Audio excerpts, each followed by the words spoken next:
ইব্রাহিম পয়গম্বর, তুমি তোমার সন্তানকে বিগয়রি জি জারআইন এমন একটা স্থানে বনবাসে মরুভূমিতে তুমি রেখে আসবা যেখানে মানুষ নাই, থাকার কোনো ব্যবস্থা নাই, খাওয়ার কোনো ব্যবস্থা নাই।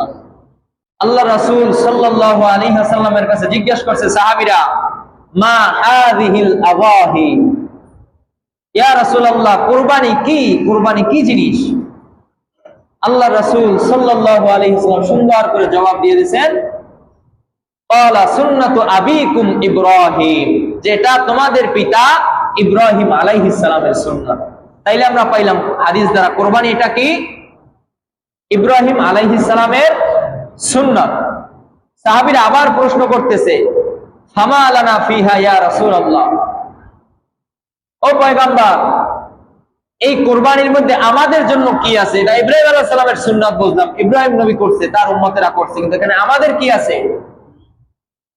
আল্লাহ রাসূল সাল্লাল্লাহু আলাইহি ওয়াসাল্লাম জানায় দিয়েছে যে বিকুল্লি শাওরাতিন হাসানা, যে প্রত্যেকটা কুরবানির বস্তুর প্রত্যেকটা পশমের বিনিময়ে আল্লাহ তাআলা নেকি দিবেন। সুবহানাল্লাহ। তাইলে কুরবানি দিলে আমাদের লাভ আছে না নাই? লাভ আছে। সাইয়েদনা হযরত ইব্রাহিম আলাইহিস সালাম, তার বয়স অনেক হয়ে গেছে, আল্লাহ তাআলার কাছে সব সময় দোয়া করতেছে, রব্বি হাবলি মিনাস সালিহিন, ও দয়ার মালিক আমাকে একটা নেককার সন্তান দান করেন। আল্লাহ তাআলার কাছে দোয়া করতেছে। সন্তান দেওয়ার মালিক আল্লাহ, আর কাউকে সন্তান দেয় না, সেটাও মাত্র আল্লাহ তাআলার হাত। আল্লাহ তাআলার হাত ছাড়া অন্য কারো হাত নাই। ছেলে হবে না মেয়ে হবে, সন্তান হবে নাকি হবে না, একমাত্র ক্ষমতা কার কাছে? আল্লাহ তাআলা যে পারেন বৃদ্ধ বয়সে ইব্রাহিম আলাইহিস সালামকে সন্তান দান করে। আল্লাহ তাআলা বুঝিয়ে দিয়েছেন যে বৃদ্ধ বয়সেও চাইলে আল্লাহ দিতে পারেন। বৃদ্ধ বয়সে সন্তান দেওয়ার পরে যাদের সন্তান আছে তারাই বুঝবে ছেলে সন্তানের জন্য কি পরিমাণ মায়া, সন্তানদের জন্য পিতা মাতার কি পরিমাণ দুর্বলতার কাজ করে।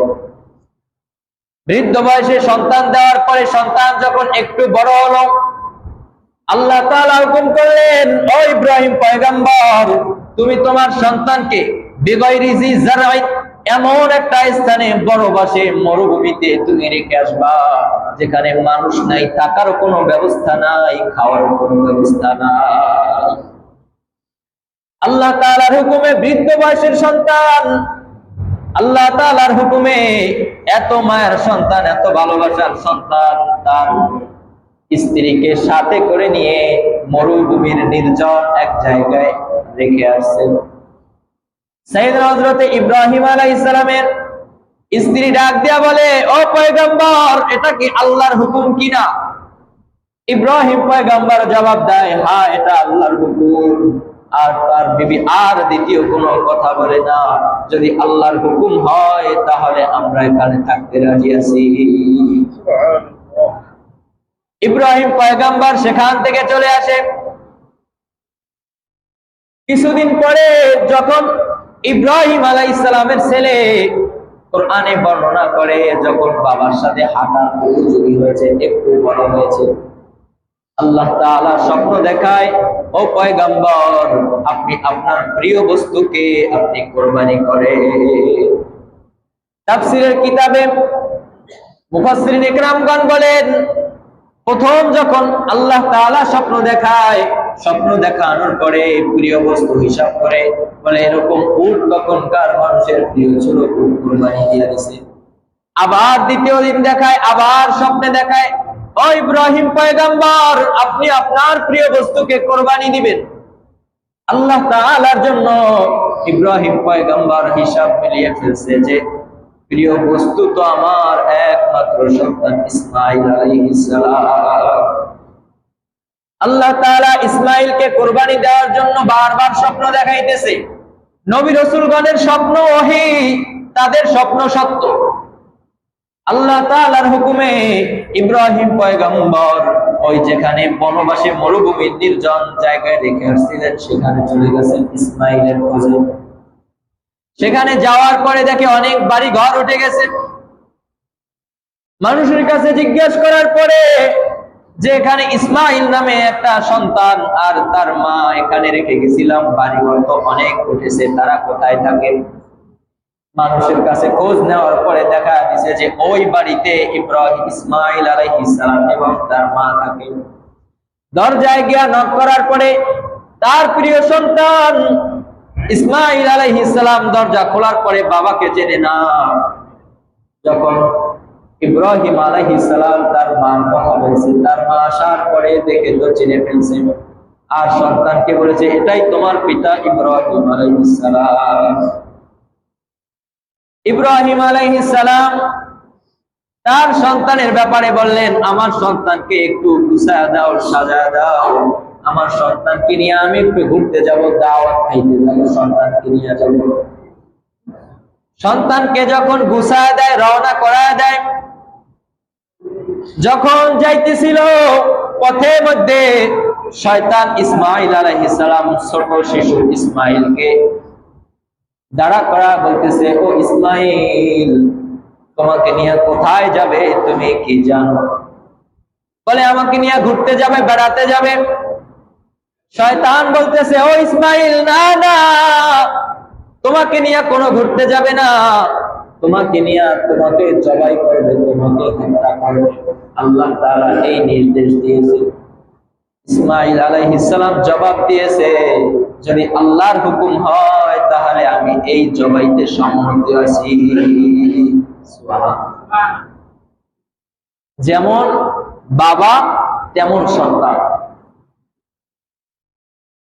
আল্লাহ তাআলা যখন মানুষদেরকে সৃষ্টি করবেন, ফেরেশতাদের কাছে যখন জিজ্ঞাসা করলেন, ও ফেরেশতারা, আমি তো এরকম একদল মানুষকে সৃষ্টি করতে চাই, তোমরা কি বলো?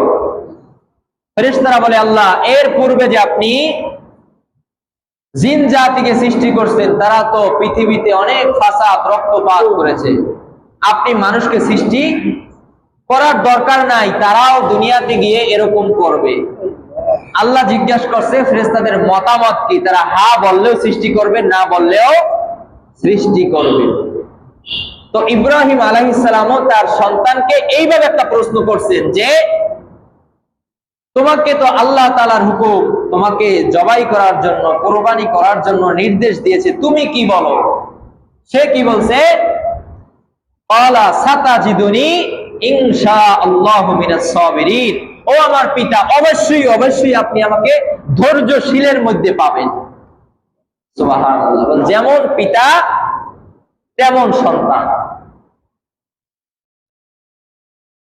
শয়তান যখন ইসমাইল আলাইহিস সালামকে ধোঁকা দেওয়ার জন্য গেল, দেখে ইসমাইল আলাইহিস সালামকে ধোঁকা দিতে পারে না। শয়তান চলে গেছে ইসমাইলের মায়ের কাছে, হাজেরার কাছে। হাজেরার কাছে গিয়া বলে, ও ইসমাইলের মা, তুমি কি জানো তোমার সন্তানকে কোথায় নিয়ে গেছে? বলে, কেন? আমার সন্তানকে তার বাবা ঘুরতে নিয়ে গেছে, দাওয়াত খাওয়ার জন্য নিয়ে গেছে। বলে, না না, তোমার সন্তানকে দাওয়াত খাওয়ার জন্য নিয়ে যায় নাই, তোমার সন্তানকে আল্লাহর হুকুমে জবাই করার জন্য নিয়ে গেছে। হাজেরাও এক জবাব দেয় যে, আল্লাহর পক্ষ থেকে যদি এই হুকুম হয় তাহলে তার উপর যে হুকুম আছে সেটাই সে পালন করুক। ছোট্ট সন্তান ইসমাইল আলাইহিস সালামকে যখন নিয়ে যাইতেছে, ইসমাইল আলাইহিস সালামকে তার পিতা জিজ্ঞাসা করছে, তোমার উপর আল্লাহ তাআলার এই হুকুম আছে, আমি কি তোমার উপর আল্লাহর এই হুকুম পালন করব কিনা? বলছে, অবশ্যই অবশ্যই আপনি আমাকে ধৈর্যশীলের মধ্যে পাবেন। মুফাসসিরিনে কেরাম বলেন, ইসমাইল আলাইহিস সালাম কেমন ধৈর্যশীল ছিলেন। তিনি তার পিতাকে বলতেছেন, ও আমার পিতা, জবাইয়ের সময় যদি ফেস টু ফেস হয়ে যায়, যদি আমার চেহারা আপনার চেহারা একদিকে থাকে, আপনার মহব্বত জেগে যাবে, বেড়ে যাবে, ভালোবাসা বেড়ে যাবে, আপনি আমাকে আল্লাহর হুকুম জবাই করতে পারবেন না, আল্লাহর হুকুমে বিলম্ব হবে। তার থেকে আপনি আমাকে উপর করে নেন, আমার মাথা, আমার কপাল যাতে নিচের দিকে থাকে, আমার চেহারা যাতে আপনার দিকে না পড়ে। আপনি আমার হাত পা বেঁধে নেন, যাতে যখন আপনি আমার উপর ছুরি চালাবেন, মৃত্যু যন্ত্রণার কারণে, কষ্টের কারণে আমার হাত পা যাতে আপনার শরীরে না লাগে, বেদবি হয়ে না যায়। ও পিতা, আপনি আমাকে বেঁধে তারপরে আপনি আল্লাহর হুকুম পালন করেন। ইব্রাহিম আলাইহিস সালাম আল্লাহর হুকুম পালন করবে। যখন চাকু ধার দেওয়ার পর চাকু দিয়া যখন ইসমাইলের ঘাড়ে যখন খোঁজ দিবেন, আল্লাহ তাআলা জিবরাইল আলাইহিস সালামকে জানায় দেয়, ও জিবরাইল, যাও যাও, জান্নাতি দুম্বা নিয়ে যাও। আমি তো আমার ইসমাইলকে জবাই করাটা আমি চাই নাই, আমি দেখতে চেয়েছি আমার ইব্রাহিম আমার হুকুম কতটুকু পালন করে। আর আল্লাহ তাআলার হুকুমে সাইয়েদনা হযরতে জিবরাইল আলাইহিস সালাম জান্নাতি দুম্বা নিয়ে আসে, ইসমাইলকে সরায় দেয়। আর ওই জান্নাতি দুম্বা জবাই হয়ে যায়। ইসমাইলকে আল্লাহর হুকুমে আল্লাহ তাআলা জীবিত রেখে দেয়। আর সেখান থেকেই এই আমাদের পর্যন্ত কুরবানি আসছে। এজন্যই বলছে কি, ক্বালা সুন্নাতু আবিকুম ইব্রাহিম আলাইহিস সালাম। বলে ইব্রাহিম আলাইহিস সালামের এই আমলটা আল্লাহ তাআলার কাছে এতটাই পছন্দনীয় হয়েছে, আল্লাহ তাআলা এই সুন্নাত জারি করে দিয়েছে যে পৃথিবীতে যত মানুষ আসবে, সামর্থ্যবান মানুষের উপর এই কুরবানি অবশ্যই অবশ্যই করতে হবে।